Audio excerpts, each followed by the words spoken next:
This is Rapid Rob again. I'm going to go ahead and shut her down.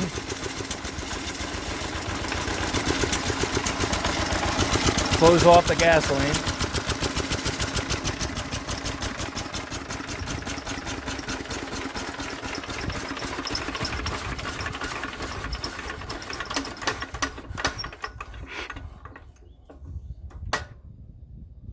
And there you have a 1936 International Harvester LA engine brought back to life.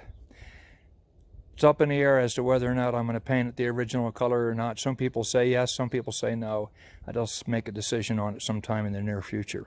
So this is Rapid Rob saying enjoy your stationary engines. I'll see you later. Out of here. Bye-bye.